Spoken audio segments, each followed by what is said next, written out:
Thank you, Yvette. Yeah, so the ATI process was unprecedented because for the first time, community folks that have been directly impacted had a seat at the table to actually craft the policy. Excuse me. Apologies, thank you. And, you know, that might sound like, well, doesn't that happen all the time? Like, shouldn't people be a part of, you know, community folks be a part of the policymaking process? I mean, it's obvious, but it's one of the things that doesn't happen.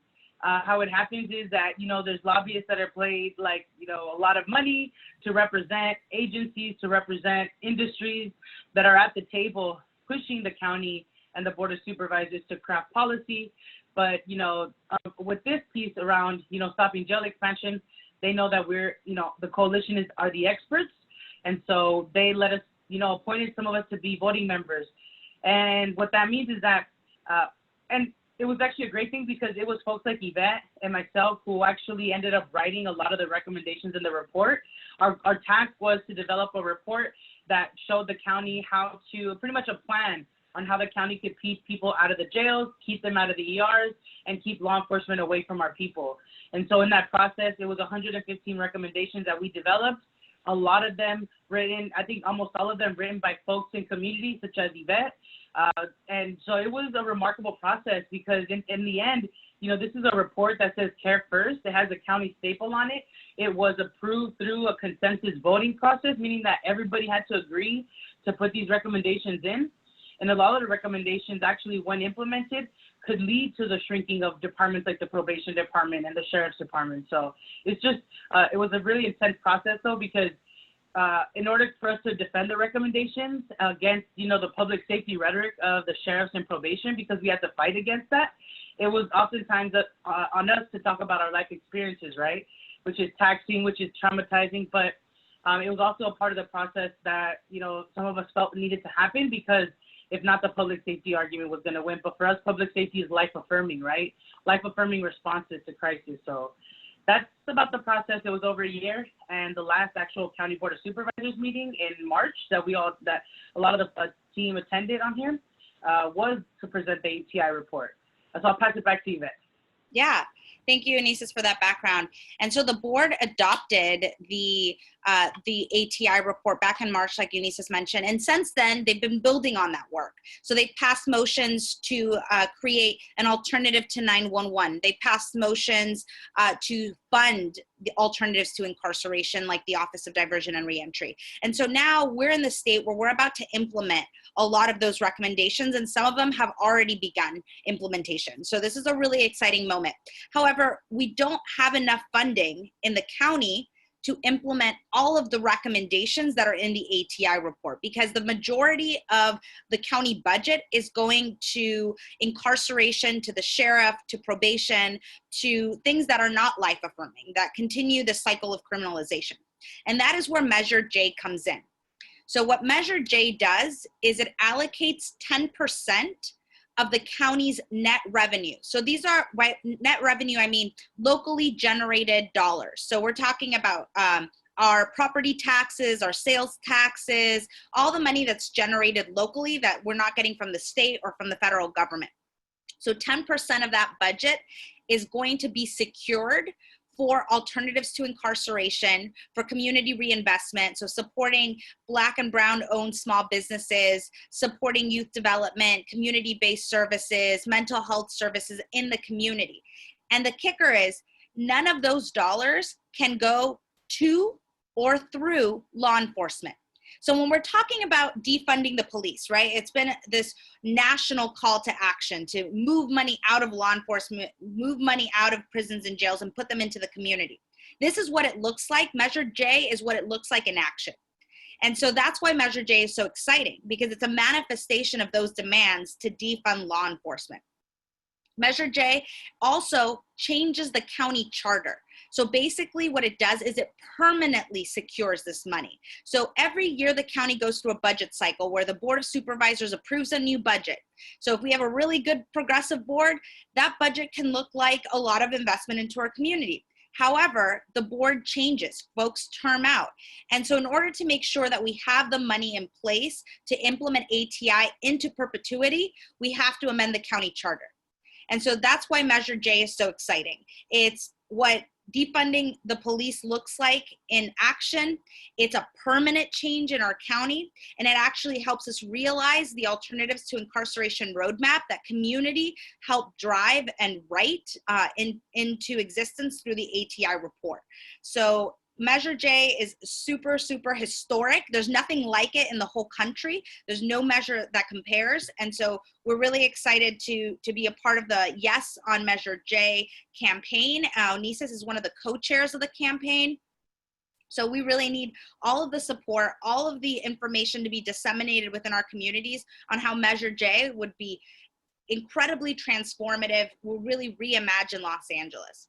Anything you want to add, Eunisses, on Measure J? I mean, you said it all, Ivette. I think I just want to add a little more urgency. You know, the police just bought nearly $3 million in TV ads against us on cable TV, and you know that's on nearly $3 million that comes from, you know, the police that get paid to like harm our people, like execute our people. Like, this is blood money that they're using to push against us and push against community.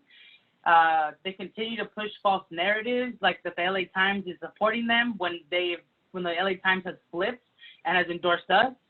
They talk about us actually reducing the number of first responders, and we're actually going to increase the numbers and different types of first responders with Measure J. And so everything that we despise of the law enforcement associations and law enforcement departments, the police departments, is what they're doing with this campaign. So please, if you can tell as many people about it, please tell them.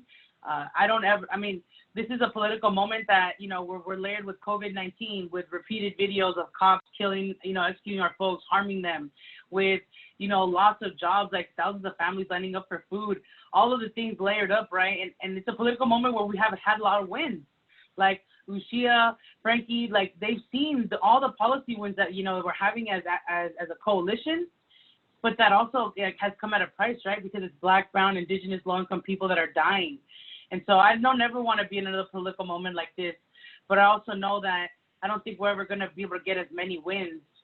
And with Measure J, hopefully we're not in another moment like this, right? Hopefully that leads to building foundations, but people are not, like, we're just not going to have another moment, I think, in our lifetime for this. So we need to vote for this now. We need to tell everybody else to vote for it, because this is the moment. It's like really now or never, if I could be candid with you all. We need to get it. Thanks for that, Eunisses. And so with Measure J, that's an example of the things that we do want to see. That's the alternative vision, right? Let's talk about what we don't want to see, and that's Proposition 25. So community members, especially those of us that have family members, loved ones that have been incarcerated, Black and brown women who pay the majority of bail in the state of California, over 80% of money bail is paid by Black and brown women. Those of us that have had that experience with bail, we're leading and have been leading the demand to end money bail. It's incredibly harmful.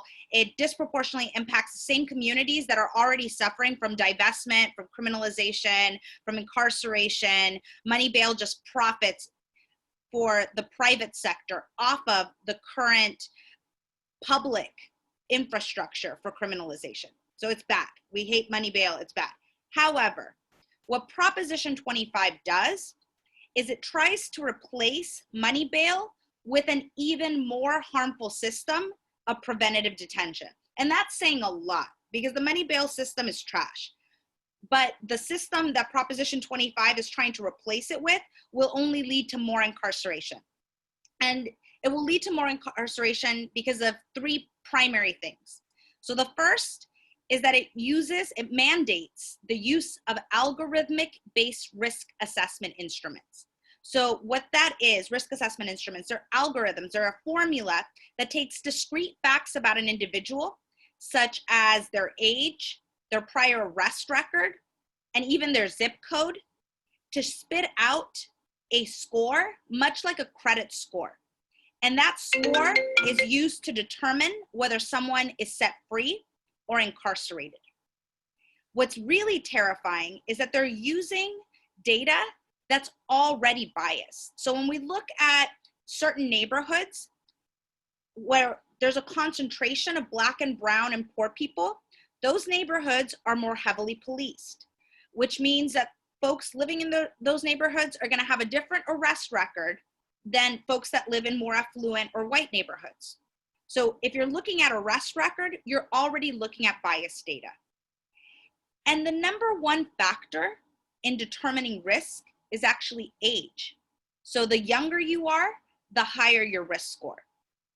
And so we're utilizing these algorithms to only further criminalize folks and to create a more efficient system to criminalize folks. These algorithms have been proven to be biased and to actually increase incarceration by experts across the state.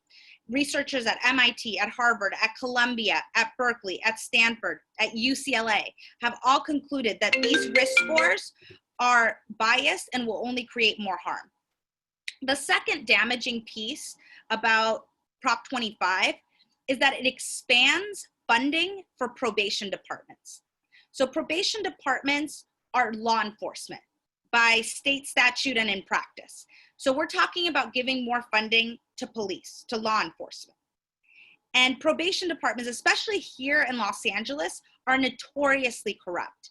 Here in LA County, the Board of Supervisors established an oversight committee just to investigate probation because of their mishandling of funds and their abuse against young people. So we're talking about funneling millions and millions of dollars into law enforcement through Prop 25. And third, the last piece, which folks talk about least, but I think is actually the most critical piece, that Prop 25 expands the power of judges to detain people. So even if a risk score says that someone is low risk, a judge can just throw out the risk score. And what we saw in places where they implemented SB 10-like policy, like Kentucky, is that when a judge had two defendants with the same risk score, but one was white and one was black, they would incarcerate the black defendant but release the white defendant. And so these risk scores have been sold to us as a way of mitigating bias, but we've already learned they only replicate bias because they're using data that's ingrained in the system. Judges still having discretion over who to incarcerate and who they don't incarcerate inject their own bias, implicit or explicit. So we're talking about layers of bias. And expanding the power of judges doesn't just extend to leaving or taking the recommendation of the risk score.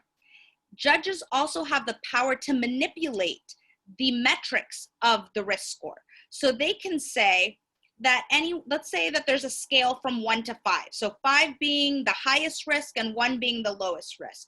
A judge can say, well, you know what? Our jails are kind of empty. We need more folks in those jails. So anyone that has a score of 2 to 5 is a high risk, and 1 is a low/medium risk, and they can be eligible for release. And so the judges have unlimited discretion and power over how these risk scores operate and whether or not they even take those risk scores into account. And finally, implementing Prop 25 would mean that folks that are formerly incarcerated, that have prior arrest record, that are young, that are from poor communities, these folks would then have no way out. Because if they're not granted pretrial release under the risk score model, that means that they cannot even bail out. So even organizations like the Bail Project, which help folks bail out that have more serious charges, and we're talking about innocent people here. So being accused of a crime doesn't mean that you've been convicted of a crime. So we're talking about legally innocent people who are just incarcerated because of the accusations. And we know that district attorneys often upcharge folks, especially Black and brown folks. And so we're talking about folks that have already been criminalized, folks that are most vulnerable. They would have no way out because there would be no money bail. And so while we want to end money bail, our overall goal is to reduce the number of folks held in pretrial detention and to ultimately eliminate the practice of incarcerating legally innocent people without a conviction. So that's the nuts and bolts of it. There's a lot more to dig into for Prop 25, but those are the major pieces that you should know, because folks are really getting a lot of misinformation and are being told Prop 25 ends money bail and it's the just move, when in reality it's an exchange of power between private interests and law enforcement. So I'll stop right there and see if anyone has any questions.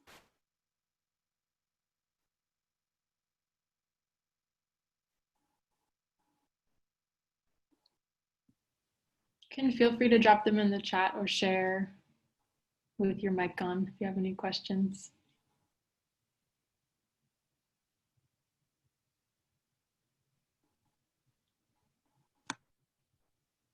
You did just do such an incredible job explaining that maybe we have no questions either. Great. Well, I'm glad y'all are absorbing all this information, getting it. I know Prop 25 especially can get really confusing to a lot of folks, so I'm glad y'all get the big picture here, that we want to reduce incarceration and don't want to compromise expanding the system in the process. Awesome. Yeah, and I want to say as well, I'm going to pass off to Caitlin in just a moment, unless anyone has other questions, which you can also drop into the chat along the way, to lead us through the action we're going to take together. And one part of that action is we're going to be sharing out some information that JusticeLA posted on social media. That's this awesome myth-busting guide about Prop 25, since it is so confusing. So we'll get to look at that together in a moment on the call as well. Yeah, Valerie, filling out your ballot. Just if I could add one more thing before we step out. So one of the biggest myths that's being perpetuated by the Yes on 25 camp is that if Prop 25 fails, we can't have bail reform. So they cite the Stratham rule, which says that, basically if the voters at the ballot box make a decision, the state legislature can't just come in and override that decision, right? Which is a good thing. Like if voters speak, voters' decisions should be upheld, right? However, the major objections to Prop 25 is not the ending of money bail, right? It's the replacing money bail with risk assessments, the expansion of the system. Like that's the objectionable part. And so Stratham allows for the legislature to correct out any objectionable piece in a proposition if SB 10 is shot down. And so we're actually not handcuffed by the Stratham rule in this case. We can actually argue that we can end money bail through the legislature, through another ballot initiative, just without replacing it with risk assessments. Like that's the key piece, right? And we have the Humphrey decision. So the Humphrey case has been upheld by the Superior Court, is being heard by the California Supreme Court. And right now it's being implemented, which says and concludes that a person's ability to pay and their individual circumstance must be taken into account in order to set money bail. And so we can already feel the effects of Humphrey, and many counties across the state are doing $0 bail in order to reduce their jail populations because of COVID, which is a great example of the very real fact that the state can do $0 bail. So they don't even have to contest SB 10. They don't even have to say, oh, we're getting rid of money bail. They could just make all money bail zero. That doesn't end money bail, but in effect it does, just by saying money bail is zero. And so there are so many different avenues to address the issue of money bail without expanding the system. I'll kick it back over to you all. Awesome. Thank you so much, Yvette. So I think Caitlin is going to hop on now and lead us through the action we're all going to take together on this call today. And then I saw Jenny put in the chat that they've been attending some of these phone banks, and we're also going to share out a little more information about that so that you all can connect to the ways you can stay involved with this work leading up to the election. So with that, I will pass it off to Caitlin. Hi y'all, Caitlin here, she, her. So the first thing I actually want us to do, and that we do in our JusticeLA virtual actions, is to just take the next few minutes to write or think quietly about why this is important to you. I feel like processing time really helps us relate to the work, and processing your personal stake and relationship to the action is valuable and will be useful for personalizing the actions that we're going to take today. And also, I know that anytime that I hear Yvette or Eunisses speak, I feel like I just read an entire book and it's full of amazing information. So I think it's awesome for us to just like take a step back, take a second, process. So I'll set a timer for 5 minutes and just take a moment. If you want to jot down any thoughts, I definitely recommend that because we are going to be using the written word to communicate with elected officials today. And we'll see you in 5 minutes. You can stay on the Zoom, just, you know, stay muted and we'll hang out.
Okay, y'all, I think it is a good time to wrap up your thoughts. Just in case I'm cutting anyone's thoughts short, I'm going to give us like 10 more seconds to come back together.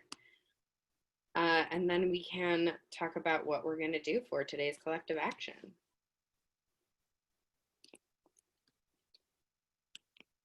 So hopefully we're all back and in this space together. And on the JusticeLA virtual actions, we give ourselves processing time and then come back to this space together to take the action in Zoom. So what today's action is going to be is, and Frankie just dropped the link to the doc that gives you more context and information, but also more importantly, shows you how to take the action. We are going to be sending letters to the Board of Supervisors, urging them to publicly oppose Proposition 25. And then we're going to be posting on social media about opposing Proposition 25 as well. And the reason that we address the board at virtual actions is because they're elected officials. And I think that actually, based on the leadership that we've seen, a lot of them truly do want to hear from us.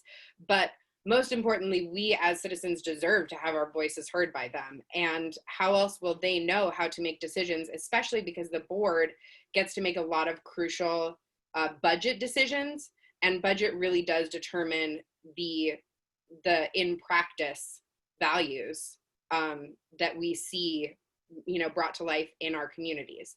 So knowing that the Board of Supervisors has this power in their hands and really has a lot of control over the budget, we want to really let them know what our communities need and urge them to vote on motions accordingly. So for this action, we're really pushing the no on 25, obviously because of the reasons that Ivette and Eunisses named.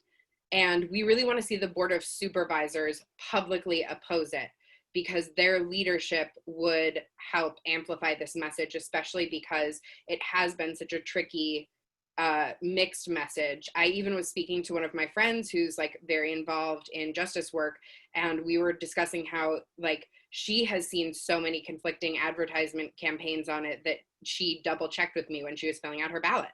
So having this body of legislators and leadership publicly oppose would be extremely meaningful to the movement. So what we're going to do first to take the action is send messages to each of our supervisors. And then we're going to, you can see in the document, we're going to add our personal stake. That's that moment that we took to process. You can insert it there where we have it highlighted in yellow. And you can really speak to your supervisor about your personal relation to this and why it's important to you as a member of the community. And then after we send those messages, we're going to amplify the messages on social media about why we're voting yes on Measure J and why no on 25, and also amplifying the need for phone bankers around these, because we are conducting phone banks and basically just reaching out to voters in order to help get some people some education around these issues, because like I mentioned, there's been a lot of muddiness and confusion, and we want to make sure that people understand what is on their ballot. And then the last thing that we're going to do is look at the upcoming actions that we have and sign up for an upcoming action and reach out to other friends and or family members and invite them to join us. So we're going to give you 5 minutes to take the action of sending out the email to your supervisor and amplifying it on social media. And then after that, we will take a couple more minutes where you can reach out to friends and family via text message and try to invite them to join you. And then we'll come back together and we can talk a little bit more about all the events that JLA has going on that you can plug into. And just so you know, we will totally still be here for you. So if you have any questions about the process or you need us to send you another link or anything like that, you are more than welcome to unmute and ask or drop it in the chat and ask. And I just want to point out there is a link for you to figure out who is your own supervisor on the document under the section where it says email your supervisor. Step 1 is find your supervisor. So just want to name that link is there. So we don't expect you to just come into this call knowing exactly who your supervisor is. So yeah, I will set a timer and we'll take about 5 minutes. And if anyone needs more time, don't stress. It's not that serious as far as timing goes, but we'll take about 5 minutes and take the action and then come back to this space together.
I just want to note what Lucia put in the chat about that the board voted today to publicly oppose Prop 22, and that they do have a track record of doing these public oppositions or support for these propositions. So we could also add that detail in to make it even more personal.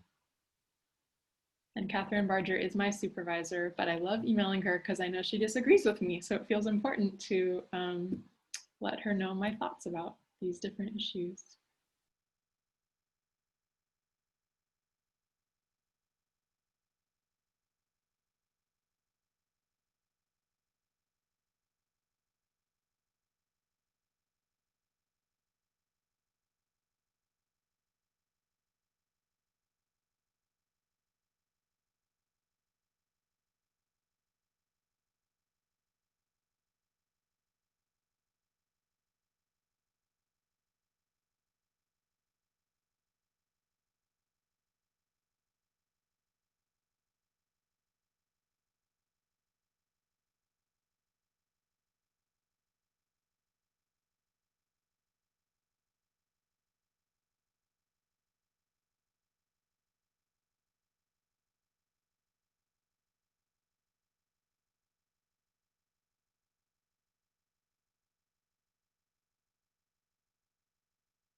Okay, that was about 5 minutes. I'm hoping that everyone had enough time to send off their email, but full disclosure, I got so into what I was saying that I didn't even finish mine. So feel free to come back to that if you weren't able to complete it within that 5 minutes. And I know that we were also talking about sharing on social media during that 5 minutes, but I also just want to bring up JLA's social media as a way to engage with them, just in case you didn't get a chance yet to share on socials. Now might be a great time just to take a look at them. They have awesome resources consistently, including a voter guide and all kinds of amazing graphics to help like super easy and quick processing of really complex legislature. Like there's a whole post debunking or myth busting, I should say, around Prop 25, and it covers a lot of really in-depth questions. And I love having it that accessible that you can just like swipe through like you're looking at someone, your friend's beach pictures on Instagram. So it's awesome that it's, really accessible, and I love following them because I feel like even if I end up super incredibly busy and not totally plugged in, I can get plugged back in incredibly quickly just because they keep so up to date with everything that's going on. So as far as ways to get involved with JLA, aside from social media, which I highly recommend following them, we have phone banks going on for Measure J and No on 25, and those are every Wednesday and Sunday. Wednesdays are 6:30 till, wait, I'm sorry, I lied. Is it 6:30 till 8:30? Okay. Wednesdays are 6:30 till 8:30 p.m. And if you have any worries around phone banking, I also just want to say that time frame does include a training. If you're an experienced phone banker, you can bypass the training and spend that whole time calling. But if you have any worries where you're like, I've never phone banked before, I would do that, but I don't know how, not to worry, because you can plug right in and they'll have a full training for you. And then Sundays are 3 o'clock to 5:30. So those are happening. Also, there is phone banking happening for Yes on Measure J, which is the Reimagine LA Coalition, which is deeply involved because Ivette, who is with JusticeLA, and Eunisses, who is with JusticeLA, are both involved in Reimagine LA. So if you want other phone banking opportunities, but Wednesdays or Sundays don't work for you, you could also plug in there. And you can just go to yesonj.la and sign up through their website. It's all super streamlined and easy to access.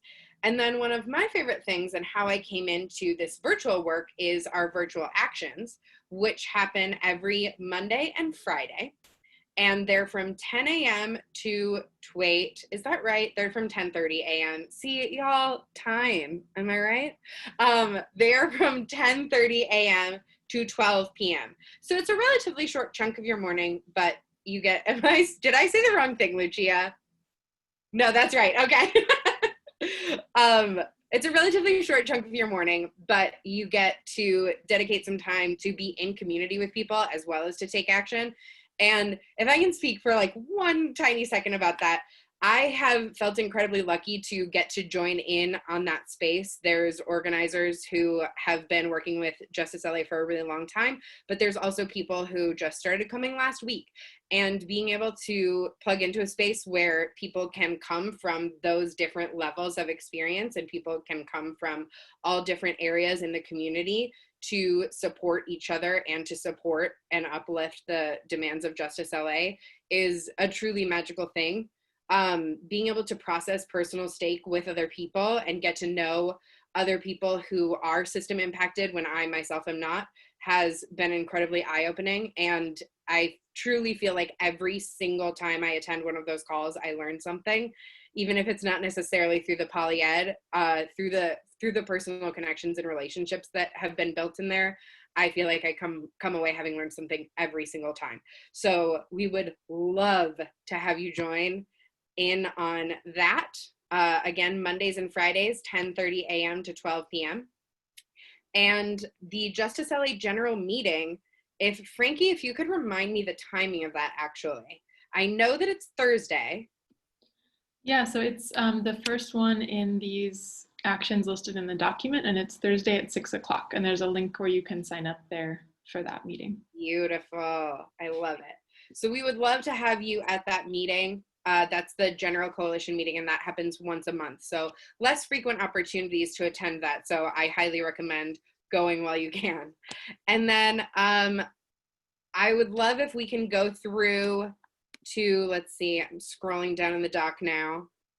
If we can go through and choose an action to sign up for, and then reach out to 5 friends to invite them to join you at that action, or if you're able to make 2, pick a couple. So I'm gonna mute myself and give us about 5 minutes so that you can kind of go through and analyze based on what your schedule is. I know people are dealing with classes and that's an insane workload, so a lot to deal with. But if you can go through, choose an action at least that you can attend.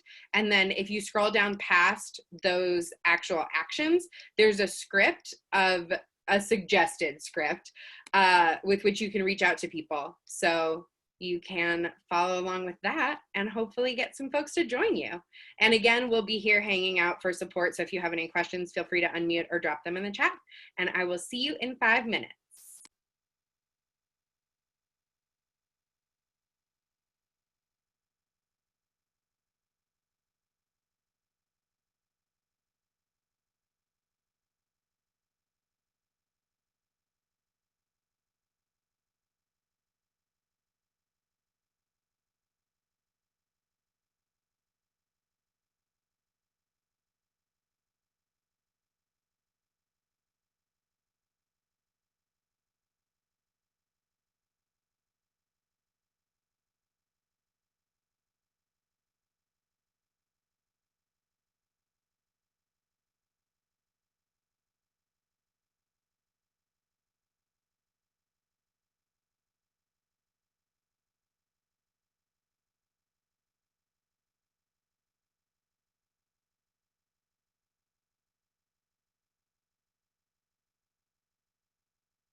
Okay, it has been 5 minutes, which goes incredibly fast when you're trying to do a task, or at least to me. I'm like, wait, I just sent one text. But yeah, I just want to open it up in case anyone has any questions or wants to share if they had like an awesome interaction with any of their friends that they texted, or if they have any thoughts around emailing Board of Supervisors or participating in the community in that way. So if you have any questions or just sort of anything you want to share, just going to open it up in case.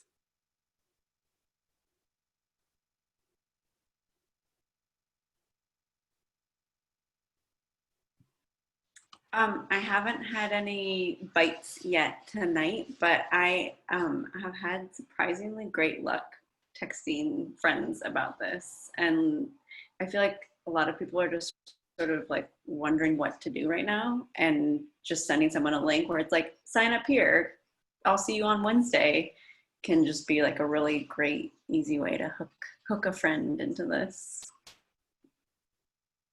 Yeah, I love that.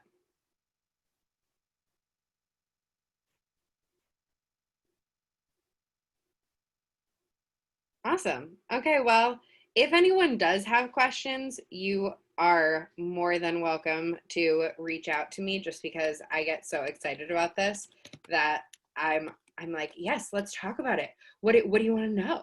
So you can email me. I dropped my email in the chat, but also I'm sure you have more access to Frankie since you're officially an accidental person. But yeah, thank you all so much for hanging out while I did a little like mini leading virtual action thing. And it's really great to be in this space with you. And I'll pass it back to Frankie.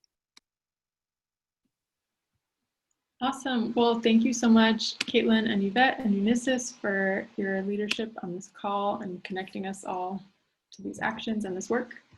I'm going to just drop into the chat. So this is the first in a series of 4 workshops that we're leading. So it'll be different community organizers in this space every Tuesday night. So you can sign up. I know you just signed up at a bunch of other Zoom links, but I'm going to drop one more in. If you're interested, you can sign up, or it will be the same meeting space. So if you have this meeting link, you can also join that way. And I'm also dropping the Oxy Arts newsletter into the chat, where we have film screenings and artist talks and all different kinds of free and public programs that are, this one's actually pretty different from what we usually do. So if you want to come back and check out any of those programs, on Thursday evening, we're going to have a film screening with an artist and performer, filmmaker named Narcissister, who does this incredible performance art. It's very strange. Wearing a mask and doing all kinds of kind of weird interventions in lots of different spaces. So I really recommend coming to that. It's going to be a screening and a Q&A. And then every Thursday through the end of November, we have more events like that. So you can sign up for the newsletter there. And I hope we'll see you next Tuesday. And everyone have a great evening. Thanks so much for being here. Bye.